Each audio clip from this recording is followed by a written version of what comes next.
So welcome back to a new Game Stuff episode, and I'm running a little behind with these. This should have been out about a month ago. Well, better late than never. There's a couple of cool items here I really want to share with you guys. So to begin with, about a month ago, I got this. And I ordered this around 6 months ago. And so thrilled to get it, and I know a lot of you will be thrilled to see this as well. Maybe some of you don't know it even exists. Snatcher on vinyl. Seriously. This is a thing? And there was a bunch of different variations on this with different disc colors and stuff like that. And I ordered this one. I think the one that I got is like orange and white. I kind of thought that kind of fit with the original logo designs and stuff like that. I'm so thrilled to get this. I love Snatcher on Sega CD.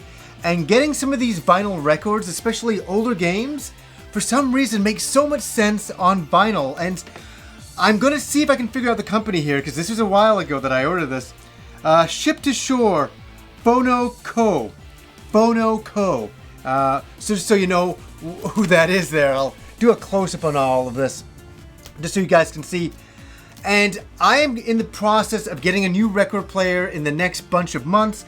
I'm kind of just amassing a bunch of LP records, and I can't wait till the day it's going to be like summertime or whatever, and I can just play these records and think back to amazing times playing on the Sega CD and listening to Snatcher, because the music is incredible. It is a Sega CD game. It's by Konami, by Kojima, Blade Runner-ish. Very fantastic. So this was the first thing that showed up. Next up is a small vinyl record here, and that is of Simon's Quest. This is Castlevania 2. This is an incredibly nostalgic soundtrack for me. I grew up listening to this. It is part of my childhood, and I can't wait to put that needle on this record and go all the way back to like 1989 and listening to this music again. It will be absolutely wonderful. I love the compositions. Castlevania 2 is one of my favorites. I know the AVGN ripped it a new one, but even he likes the game. He was just, being humorous about it. It's a very nostalgic game. It's a fantastic kind of action RPG game. Check this out, the vinyl. And this is by Mondo, just so you know there. Moving on to the next, I got a call one night, and a friend of mine, one of the guys who was in the Happy Console Gamer movie years ago, Brian, said, "Hey, I got something for you. Can I bring it up to you?" And I'm like, "Yeah." So I met him halfway in where I live, and he gave me this curious cartridge, and I'm like, "What is this?" And it says Metal Beer on it. Metal Beer, and I'm like, "Is this some kind of rip-off game from Metal Gear?" No, it's a mini flask, and I can turn that this way. You see, you pop this out, you fill it with your favorite beverage, whatever that may be, and go to your local convention or whatever, retro gaming convention, and drink away out of pure plastic. And what an unusual thing this is. Will I ever use it? Probably not, but the novelty is really good, and I think it's a really fun item, and I want to thank my friend Brian for giving this to me. What a strange thing out of nowhere. He just kind of popped over and gave it to me. I thought it was pretty neat. Okay, getting on to the games now. This just arrived from Nintendo 2 weeks ago, and I am running behind, I gotta admit it. And it's called Oasis. And I wanted to review this game. The embargo broke on it the other day. I never got to it. And here, I'll put it up really close here. The closest thing I can say about this game, it's kind of a cross between Animal Crossing and Fantasy Life. Two games that had a control of my wife intensely. Why I didn't even see her for weeks on end. She was just on the couch playing 3DS, and I actually got angry at the games because she spent like hundreds of hours on those games, and I never saw her again. And I told her that this is a mix of those two genres, and she's like, "I have to play it after Persona." And we're really at the end of Persona 5. I think we're probably another 5 hours away. We're just kind of procrastinating getting to the end, but this looks like a very interesting game. I like the character designs. It's a very cutesy looking world. I will dive into it. I'll get back to you if I get into it intensely. I'm going to try to hide it from Kim. This one is funny. This is a game I got for, I think, around $7 in a used video game store called Willow in Vancouver here. It's not the most beautiful box, but it's better than the original that I had, the original that I bought. Here we go. This is the original I bought. The PlayStation 2 Greatest Hits version of Ace Combat 4. And this is a travesty, because back in the day, I bought a Greatest Hits version. I know, I should be shamed and flogged in the streets. Shame! But I replaced it, thankfully, with one that is not a Greatest Hits. And it's always bothered me. Any Greatest Hits I have up here, and I have one other one, it just drives me crazy. And so I was happy to get a cheap fix to be able to get the, the ungreatest hits version. And so I'm going to do some, mixing and matching and get a really beautiful case to make one awesome Ace Combat 4. And let me say, I love me some Ace Combat 3, and I love me some Ace Combat 4. Now, this just arrived a few weeks ago from Limited Run Games. Darius Burst. Really, finally, Darius Burst, a physical copy. I was not able to obtain the limited run version of the limited edition. It just sold out in I swear to God, it was 4 minutes. I didn't even see the damn thing. It was gone, but I was happy to get this version of it. Why am I not opening this beautiful, pristine copy open? Because I already bought the game at full price when I never thought there was gonna be a physical copy. I bought that a while ago. I was talking about it. I even bought the DLC of Opa Opa and Space Harrier because I love Darius and I love the super wide version and just the arcade versions. I've always loved the series. I've always loved the Zuntata music, a pure classic, and awesome to have a physical copy on the PS4. Here is something I have not opened yet. I do not know when I will get to it. I had to get a copy of Gravity Rush 2. Did you know this? Gravity Rush 1 is becoming super rare, super collectible, and super expensive. That is the last that I heard about that game. And so I've gotten this game and I do want to play it. I heard mixed things about this game, that it's okay. It's not fantastic. And I was like, oh, and I heard this from Victor Lucas. He's like, it's not as good as the first one. And that upset me because I really enjoyed the first one. So I'm kind of reluctant to even open it up. I'll probably get around to it sometime. Now, PCE Works. We haven't heard from them in a while. And here came 3 really interesting releases from them. I'm just showing them right here. Real nice close-ups. And I'm thinking about doing an unboxing with you guys right now and having a look at all of these. Here's the first one. It's the PC Engine Memories Quintessential Works. Long title. But what we have on here is we have Sapphire, which is a really fantastic, expensive to get the original shooter. So it's nice to have a reproduction. And I gotta say, PCE Works is reproductions. They are reproductions of PC Engine TurboGrafx games. And I appreciate these releases because I get to play games that I cannot afford most times. And what else is on here? We have Fantasy Zone from 1991 to 93, and we have the Rockman game for PC Engine. So these are some kind of interesting releases, and we have to get into this one here. This is PC Engine Memories Shooting Legends. And we got a bunch of shmups on here, and I don't like to say that. They're a bunch of shooters to me. We got Nexzer Special. We have, Spriggan, Ghost Warrior Spriggan, and Spriggan Mark II. I love Spriggan, the first one. Mark II, kind of a mixed bag in that one. And Steam Hearts. Steam Hearts, that's a really cool game as well. Really nice that they're releasing these. And if you're looking for these, you can get them on PCE Works, PCEworks.com, and check them all out. And here is one that I'm not going to do an unboxing of. It is Memories, Mahjong, Dreams. And we have some nice images there of some girls. It has a very interesting item that's in here. And this is why I'm not going to be really opening this up. I'm not going to be doing anything with this. Maybe I'll get my wife to open it up. She can have some, have some fun with this. They have some limited edition underwear. Girls' underwear is included in here. I know some guy out there screamed in delight. They are in here. That's a really strange thing. It's really very Japanese, I guess. Kind of vending machine-like. So, I'm going to open up these in a little bit, but I just wanted to show you these really quickly because we got to keep on moving on here to get through this episode. Okay, we got Rogue One. I know we're out of the games here. We're into some Blu-rays, and I bought this the day it came out.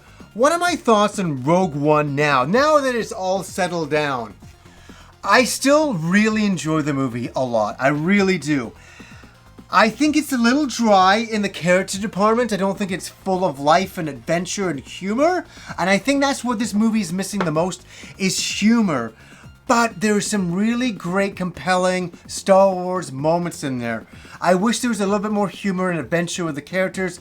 But at the end of the day, all of the characters cease to be in the end. It's one of those types of stories. So I can kind of understand that. And I think I got this from Walmart.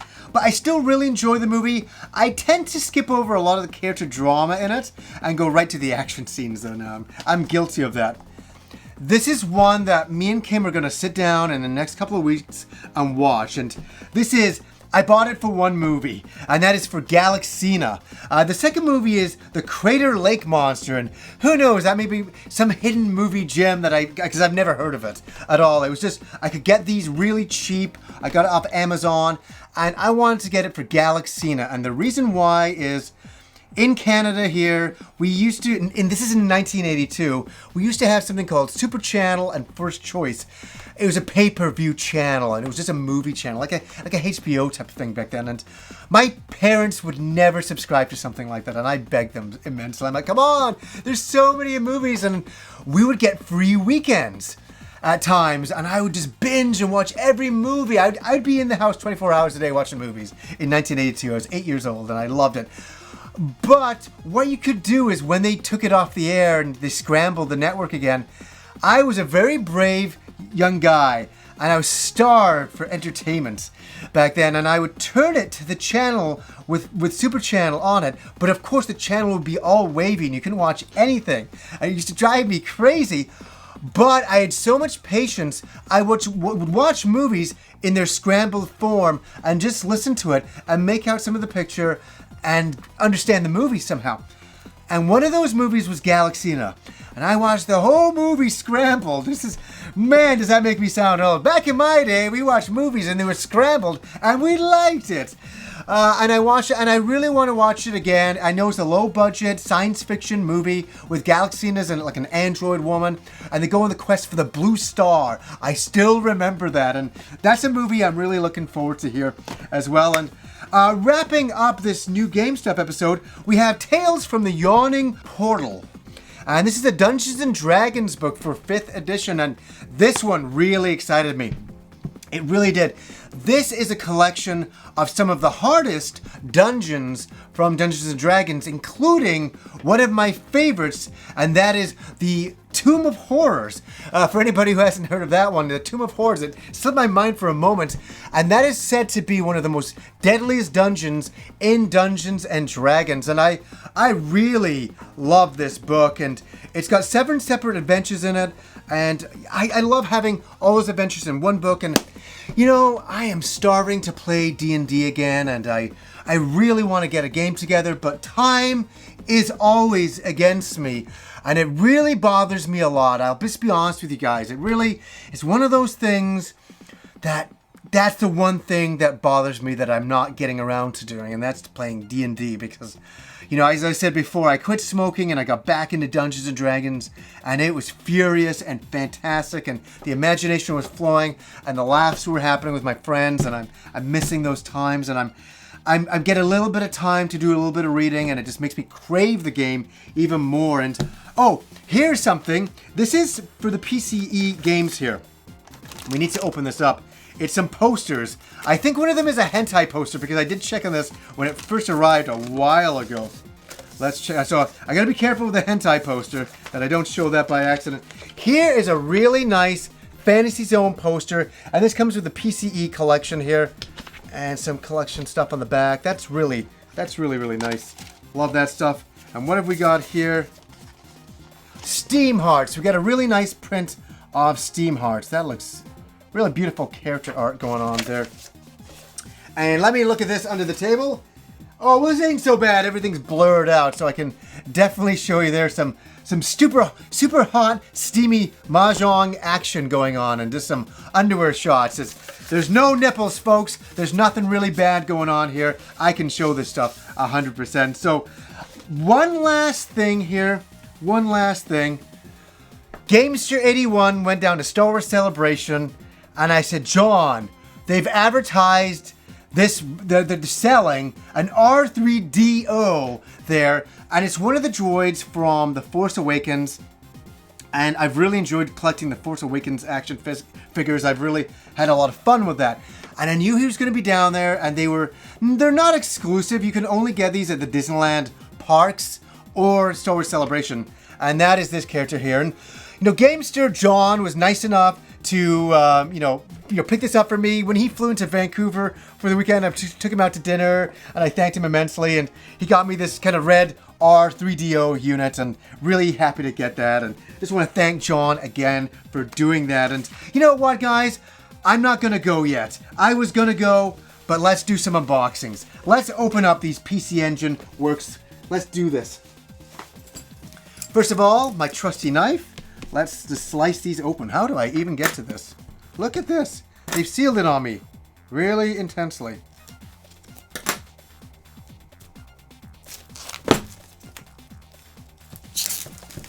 The plastic is coming off. This is of the Shooter Collection. Look at this. This is so nice. Wow. Here we go. Oh my God. I'm having a bit of a fanboy moment. This is Sapphire going on here, folks. This is Sapphire. This game goes for like $1,000+ for the original. And we got the Fantasy Zone going on here. And we have Rockman. Look at that. I'll show you these two. Those are really nice. Such quality put on into the PC Engine Works collection. And big fan of it. Oh, and this is this something? No, just PC Works logo going on there. Remember, I'm not opening up this. That would be bad. But we're going to open up this one. This is the Shooter Collection. And it's got Ghost Warrior Spriggan in it. And I'm a big fan of Ghost Warrior Spriggan. I first played that game in, I think it was 1990-91. And the music just solidified on me. It was like some of the nicest freaking music of all time. And we're just going to pop this out, play some of that. Luke Moore style. I'll throw that on here. And here we go. It's so nice to have a sealed version of Spriggan because mine's opened. I opened it up Christmas morning and I never looked back. And oh, this is nice. Spriggan Mark II. Spriggan Mark II. Can you see that right there? Try not to get some. Yeah, that looks good. Got some Steam Hearts going on here. This is another expensive game, Steam Hearts. Another. And Nexer. This is a good shoot 'em up. Another really, really expensive game. And it's nice to have them all in one collection. I couldn't leave without opening those up for you guys. I had to show you what they look like. And yeah, it's crazy, this new GameStop episode. There's so many really awesome things, and I just wanted to share it with you guys today. So anyways, guys, until next time.